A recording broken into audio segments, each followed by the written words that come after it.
Hello, I'm Brittany Marshall.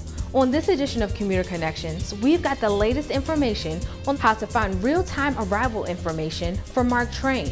Later in the show, a spotlight on how Major League Baseball honored one of our own to celebrate the 100th anniversary of the Negro Leagues, and the reopening of the Baltimore Museum of Art. All here on Commuter Connections.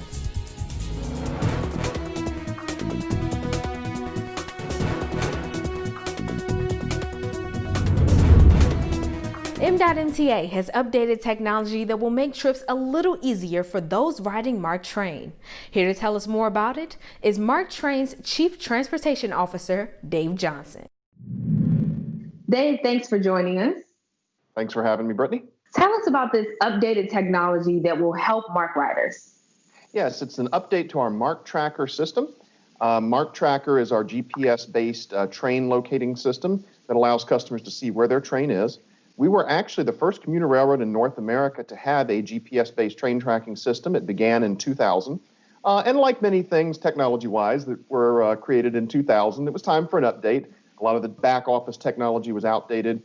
And so rather than continuing to outsource the MARC Tracker software to a vendor, we actually brought it in-house, working with the Office of Communications and Marketing, and then a couple of our contractors, Bombardier and GBS, to change how we got the signal.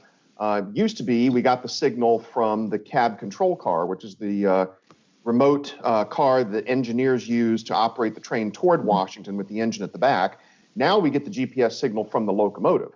It has many benefits, but the one benefit to marctracker.com is that it provides more timely information, complete information. Obviously, every train has to have a locomotive or we've got a problem.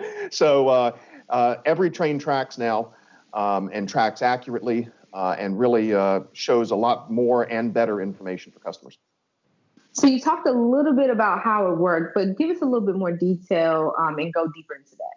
Sure. So the system works in two ways. First we did is we updated the marctracker.com. The look is much different. It's much cleaner. It's mobile device friendly. That was a major complaint we got from customers, is that the old system was not friendly with mobile devices.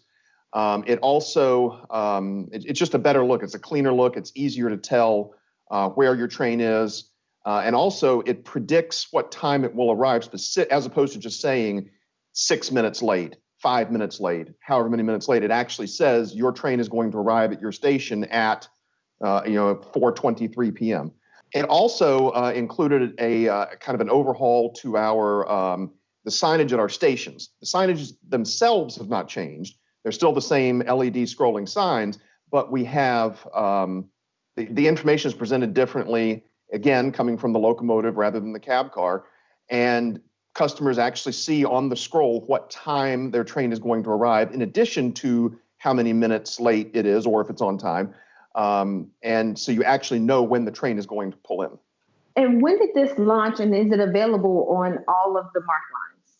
Yes, the system launched back in mid-August. It is available for all three MARC lines and our weekend service. It's available a couple of different ways. You can still visit www.marctracker.com. That website is still active. It's also available on the Transit app, which you can download in the Google Play or the Apple Play Store. And then, of course, if you're standing at a station, the information is available on the scrolling sign at the station. We did keep marctracker.com. There was a lot of discussion of whether we just wanted to go with the Transit app like the other modes have, but we do recognize that a lot of our customers work in high security clearance jobs and do not have access to their mobile devices during their workday. So we kept the domain name and that active for that reason and many others. People do like having the MARC Tracker system. If you don't want to download the Transit app, which I do highly recommend, but if you don't want to use the Transit app, marctracker.com is still available. And could you tell me, have you heard any reviews on how people are adapting or enjoying this new updated technology? Yes, we've heard from some folks. Our ridership is down, obviously, given the COVID pandemic, but people are using it. I've interacted with some customers who were very pleased with it and really like the changes. And like the options that you can stick with the traditional marctracker.com if you want, or download the Transit app, or you can use both. Some people find that, when they're at work, it's easier to use marktracker.com, but then when they're in the morning at the station, it's easier to use the transit app. So both are available, and it gives you the choice and the flexibility to make the best choice for you. So what have you seen is the biggest difference between the technology you had in the 2000s to the updated technology that we have today? I think there are two major improvements. The first major improvement, as I mentioned earlier, is that it is now mobile device friendly. Back in 2000, we didn't have mobile devices. So the system really did not handle mobile devices very well. The other improvement is that every train tracks now. That's the most important thing. With the old system, we had about 15 of our rail cars that did not track because of the way the technology was designed. But this new system, every train tracks because every train has a locomotive, and the reliability rate of the GPS units on those locomotives is extremely high. We've had very, very few instances of not getting a signal. So every train tracks with reliable information every time. Well, thank you so much. We really appreciate you talking to us and kind of giving us all the information we need to know about this update to our technology. Again, could you tell people where they can find the MARC Tracker and Transit app? Absolutely. Again, www.marktracker.com. You can also download the Transit app through the Google or Apple Play stores on your mobile device. And then, of course, for all MARC schedule and fare information, you can visit www.mta.maryland.gov and click on the MARC at the upper left and get all the information about MARC Train. Thanks for joining us. Thank you, Brittany. Take care. Along with MARC Train, real-time information is available for the entire M.MTA bus fleet, including Commuter bus. The Baltimore Orioles honored one of our former M.MTA employees as part of the celebration of the 100th anniversary of the Negro Leagues. Although that celebration was virtual, it was one to remember. Take a look. Play ball! Well, things look a little different at the ballpark this year due to the coronavirus pandemic. Even with nobody at the ballpark, we wanted to provide some sense of normalcy with our pregame ceremony. So we've continued to do our national anthem and our ceremonial first pitch, but we're doing them virtually. They wanted me to throw out the first pitch commemorating the 100th anniversary of Negro League baseball, which started February the 13th of 1920. And when he asked me to do so, it'd be not at Camden Yard because of the coronavirus. And he did it in front of the museum, which is located at the Owings Mills branch of the Baltimore County Library. Today's virtual first pitch is from Ray Banks, co-founder of the Hubert V. Simmons Negro Leagues Baseball Museum in Owings Mills, Maryland. In 2009, Ray Banks and former Negro Leagues baseball player Hubert V. Bert Simmons opened the museum, which was later named after Bert following his passing. The museum intends to administer projects designed to educate, advocate, and generate widespread interest. The Orioles have had a long-standing tradition of recognizing Negro Leagues ball. The Orioles, as an organization, believe it's important, not just for us, but all of baseball, to recognize the Negro Leagues and their place in baseball history. Black Americans have been playing baseball as long as white Americans. They just weren't allowed to play with the whites in a professionally organized league. One of the Negro Leagues greats honored by the Orioles is Baltimore's own Leon Day. Leon Day was remarkable in many respects. I mean, he was a pitcher mainly, but when he didn't pitch, he also played second base some, he played the outfield some. He was an excellent hitter. Shortly before his death in 1995, Leon Day was elected to baseball's Hall of Fame in recognition of his spectacular achievements. His widow, Geraldine Day, remembers. He called me early that morning around 8 o'clock or 9 o'clock, something or other. He said, "Guess what, baby? Guess what?" I said, "What?" He says, I'm in. I said, "You in what?" So he said, "I'm in the Hall of Fame." Mrs. Day reflected on the impact these players had on the game. If you look back and see what those guys accomplished without any support, but they did it on their own because they loved the game. I I feel that they should be recognized. Want to learn more about Leon Day and other Negro Leagues players in this 100th anniversary year? The Hubert V. Simmons Museum of Negro Leagues Baseball is a short walk from the Owings Mills Metro Station. Be sure to check out the Baltimore County website for details on reopening. Due to the COVID-19 health emergency, the Hubert V. Simmons Museum of Negro Leagues Baseball is closed. But make sure you check out their website that provides photo galleries and a timeline and history of Negro Leagues baseball. Coming up, the Baltimore Museum of Art is officially open. More details on what you need to know before you visit.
As the nation's doctor, I often get asked, what should I do if I think I might have coronavirus? People who are sick should stay home.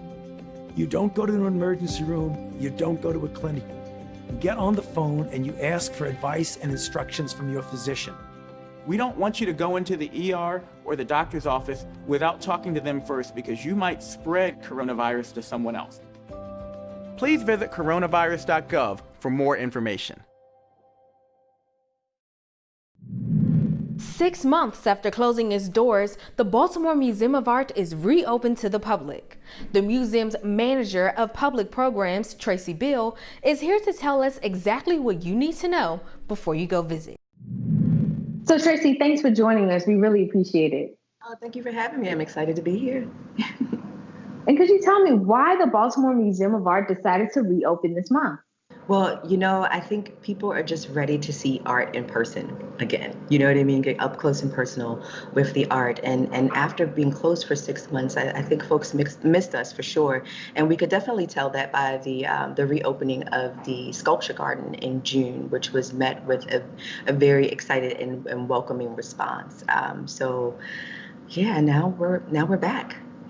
And tell me just what safety precautions are in place to just help all those who go to the museum feel safe.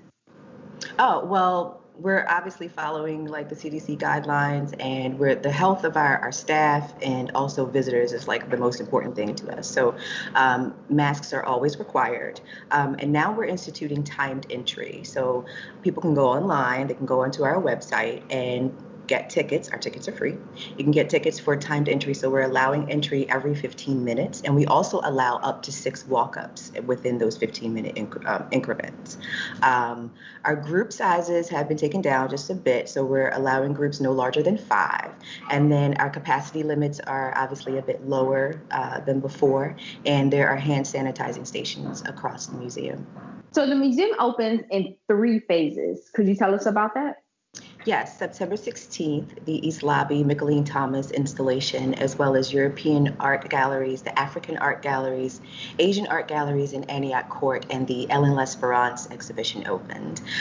September 23rd is the Cone Collection, as well as the contemporary art galleries.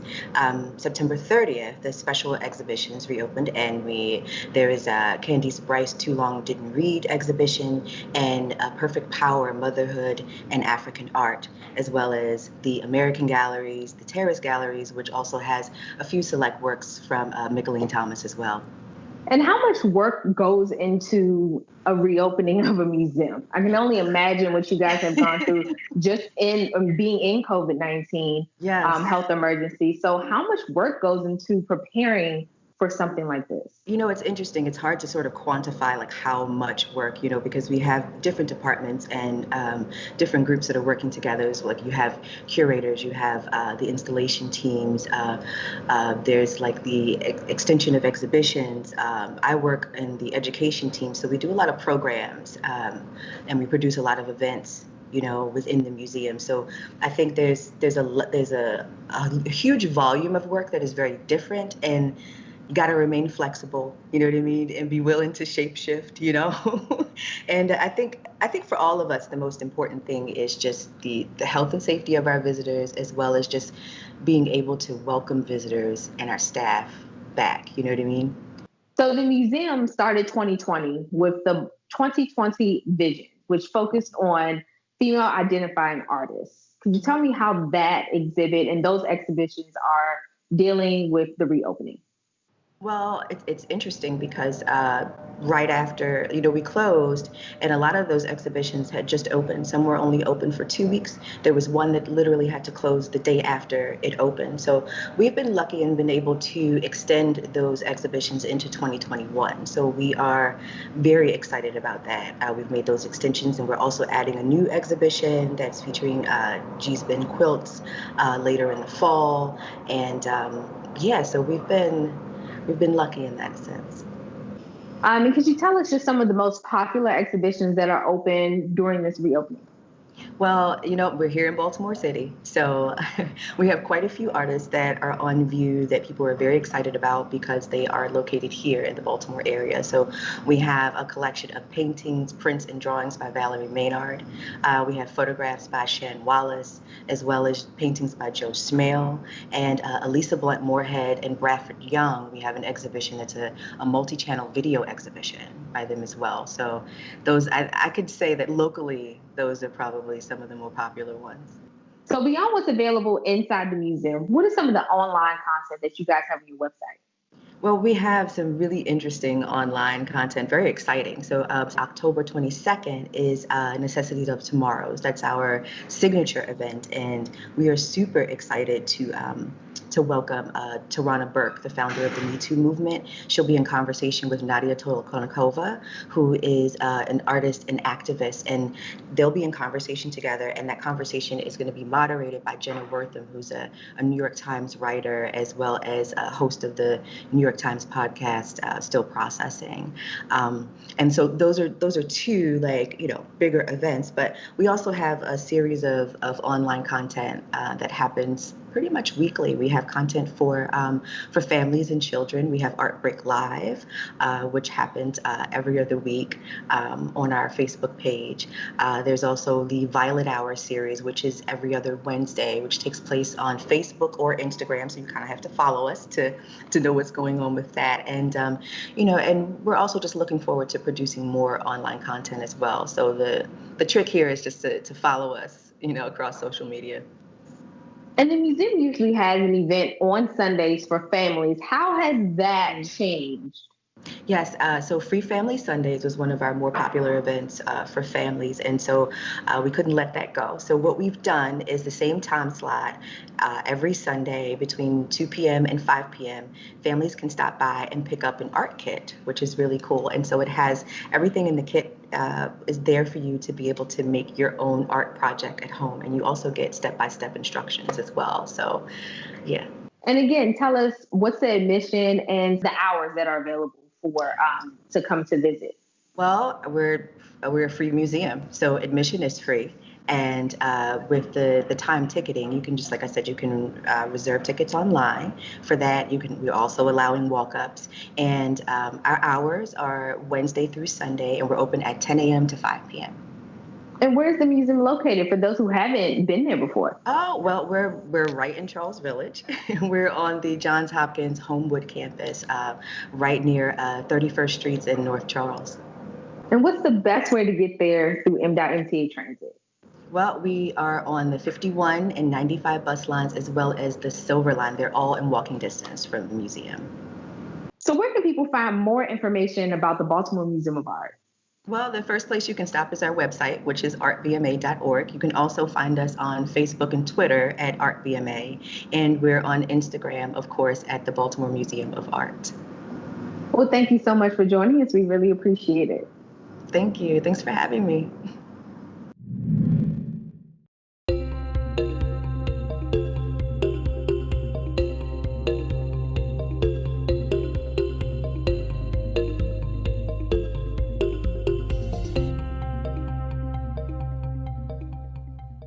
Why should young people care about the spread of coronavirus? Well, we know that people with underlying medical conditions over the age of 60 are at highest risk, but they've got to get it from somebody. So we're asking everyone to be selfless for others so that we can protect those who are most susceptible. Not going to bars, not going to restaurants. It all just means physical separation so that you have a space between you and others. For more information on how you can social distance, please go to coronavirus.gov. Coming up, the Metro Subway Link interlocking project is underway. And earlier this year, Professor Verne explained all the important information you need to know about the project. That segment up next. Engine start. I'm Professor.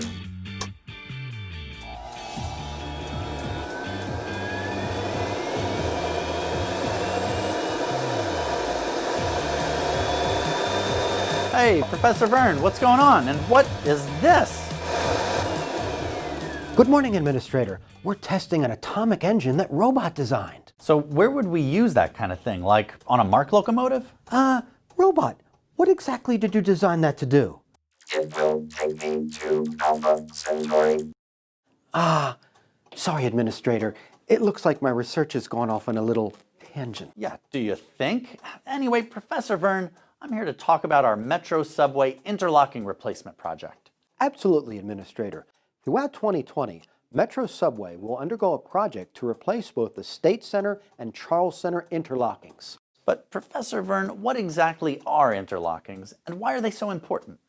Interlockings are very important, Administrator, because they provide safe passage for trains from one track to another.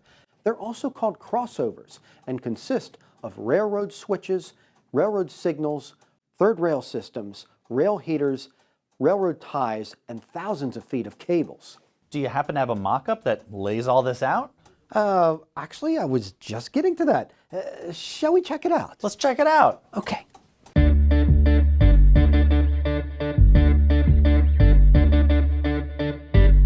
Professor Verne, have you been playing with toys again? Absolutely not, Administrator. Here we have a mock-up of State Center interlocking and Charles Center interlocking and State Center passenger station. Now, this is just an abbreviated version of a portion of our underground Metro Subway. If it was built to scale, it would be 75 feet long and also have Lexington Market Station. Note that each interlocking has 4 track switches, 4 signals, and a crossover diamond track. Normally, trains move outbound towards Owings Mills on track 2 and inbound on track 1. The train on track 2 is moving outbound toward Owings Mills and passes straight through Charles Center interlocking, while the inbound train on track 1 passes straight through State Center interlocking. Now, both trains make their stop at State Center passenger station, then proceed straight. So normally the interlockings just pass the train straight through? That's correct. Normally, the 4 switches of the interlocking are all lined for straight moves. So tell me, why would we need to do anything differently? Sometimes we need to take a portion of rail or an entire interlocking out of service. In that case, we will route the trains that normally use that track onto the other track. In other words, we single track around the portion of the railway that's out of service. Okay, Professor Verne, show me an example of single tracking. Let's say we need to replace a section of rail on track 2. Therefore, we will route outbound trains from track 2 over to track 1. The Operations Control Center will align the track switches for Charles Center interlocking to route the trains from track 2 over to track 1. That's fine, but won't the outbound trains collide with the inbound trains coming in on track 1? Administrator, railway operations are highly intricate maneuvers that are carefully coordinated.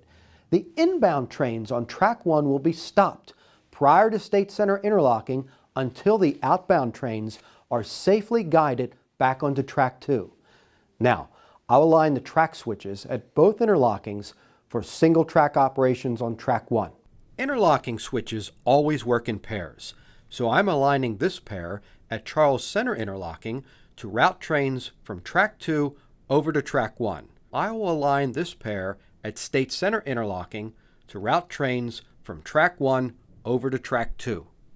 Now I'll demonstrate how outbound trains will move. The train on track 2, moving outbound towards Owings Mills, now diverts over to track 1 as it passes through Charles Center interlocking. Note the inbound train is stopped prior to State Center interlocking. The outbound train makes its stop at the passenger station, then continues on track 1, then is diverted back onto track 2 as it passes through State Center interlocking. Now see the inbound train continue to make its stop at the passenger station. So this is how we single track around the construction activity. Excellent demo of single tracking. So why do we need to replace these interlockings? Administrator, after 37 years of service, the parts of the interlocking are near their end of life. Therefore, we're replacing them to maintain a state of good repair, just like in 2016 when we replaced Reisterstown Plaza interlocking. So tell me what will happen during the project. Administrator, to answer that question, I've invited Manager of Construction, Andrea Newmeyer, to join us today. Hi, Andrea. How you doing? I'm doing great. Andrea, thanks so much for joining us. Can you talk about the interlocking replacement project? Sure, Professor. During construction, we'll first start by replacing the interlocking at Charles Center, and then we'll move on to replace the interlocking at State Center. So how will we operate during all that construction? Metro will operate under single tracking for approximately 90 days while we complete the work. And how do we make sure the work is done safely? We will establish a boundary between the active construction site and the operating railway to ensure they're always separated by a safe distance. Andrea, Professor Verne, I want to thank you both so much for explaining how interlockings work. My pleasure. You're welcome. And sir, this is an amazing model. My son would love to come in and play with it.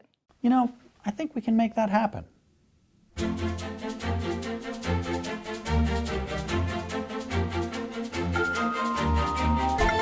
All aboard Owings Mills. Whoop whoop. Did you need something, Administrator? No, we're good.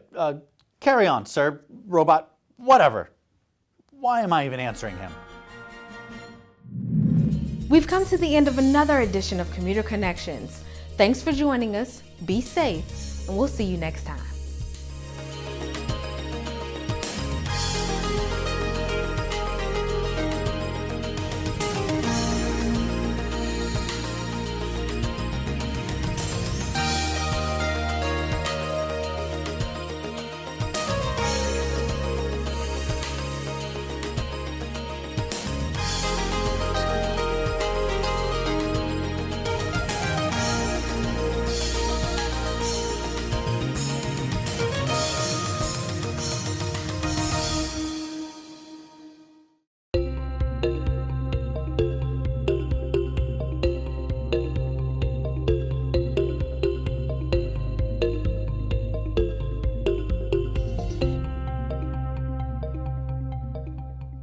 As the nation's doctor, I often get asked, what should I do if I think I might have coronavirus? People who are sick should stay home. You don't go to an emergency room, you don't go to a clinic. You get on the phone and you ask for advice and instructions from your physician. We don't want you to go into the ER or the doctor's office without talking to them first because you might spread coronavirus to someone else.